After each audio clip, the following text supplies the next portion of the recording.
Hey guys, I'm Matt President, and I'm joined by Evolution Basketball's Alex Harris. We're here to break down some film today. We're going to take a look at Ejike Obinna, a 6'9" center from Lagos, Nigeria, and he's making some big-time plays down low. Absolutely, yeah. He's a kid who's really going to make some noise this year in the high school basketball scene, and he's a unique player because he moves and he's agile and he's strong and explosive. Because he's 6'9", but he's got a 7'3" wingspan. So he's playing like a much bigger player at a smaller, more agile frame. We're going to take a couple looks at these clips here. And the first one, you're going to see a lob play here develop. And go ahead and pause right there. So the first thing that I'm going to notice is that he gets across the lane a little bit too easy. Now this is his junior year, a year ago, and he's developed quite a bit since then. And this is one of the things that he probably needs to work on. He lets the man get around in front of him way too easy here. Let's go ahead and play this just a bit, and we're going to see that the defender is sealed, but he lets him get around in front. Now, pause. So luckily, the lob pass gets thrown in. As that pass gets thrown in, he's able to go up and get it. Let's go ahead and go a couple frames ahead, right to about there. Now, as you can see, the help defense is coming across from the other side. Now, let's think about this too. The help defender is guarding their best shooter, so he's going to be playing a little bit tighter. Now, he's slow to get there, but there's a reason he's slow to get there. It's tough to help off of a good shooter.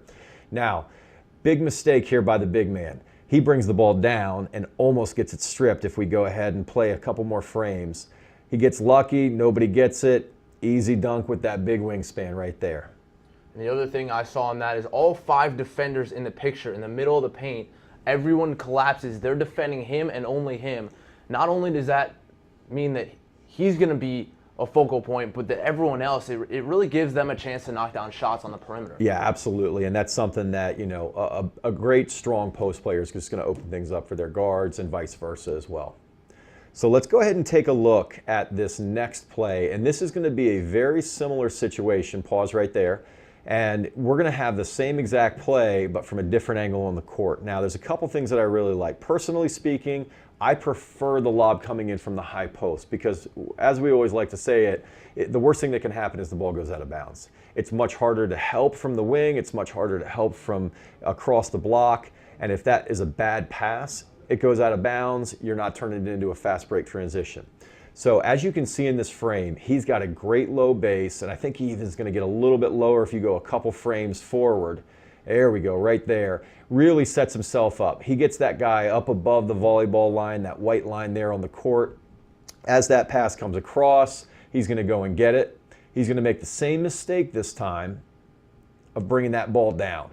And big guys that are out there, if you're listening, please keep the ball high. Please keep the ball high. So he gets lucky. The steal actually goes right back into his hands. Easy bucket, easy bucket. And I hate to point out the obvious here, but the reason you don't bring the ball down is now you have let's say a 6'6" guy defending him. Now a 5'6" guy can defend him when the ball's down at his waist. Absolutely. I think it's just one of those things that, a lot of big guys love to bring the ball down because it helps them gain power to explode up because they all want to go up and dunk it. But you know what? The reality is 2 points is better than a stolen pass, even if it is a layup. All right, let's take one last look at a clip here. And we got a situation here where defense turns into offense and the effort of the big man is rewarded on the other end. So let's go back to the beginning. Now, one of the things, go ahead and pause right there. One of the things that I love to talk about with post players is that there's really only 4 things a big guy needs to do. And this is going to be a theme that we're going to talk about all season.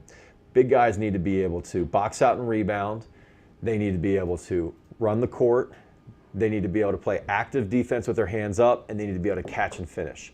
3 out of those 4 things are effort-based. And this is a great situation here that Ejike is going to show us that effort and those big 4 are coming to life. So you see the active defense with the hands up. He's playing active. He's got his hands up, gets the tip. Now, the tip goes right to his teammate. Now he's running the floor hard.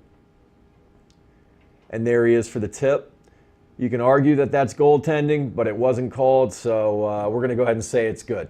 So in my big 4 here, we're talking about 3 of the 4 things are right there. You know, Absolutely. you've got your, you know, active defense with the hands up, running the court, and all he had to do was catch and finish. And it's really not even a catch and finish; it's more like a tip and finish. So, great job, great play, and that's something that post players need to understand more. It's not about getting the ball in the low block and making flashy moves. It's about just doing those little things.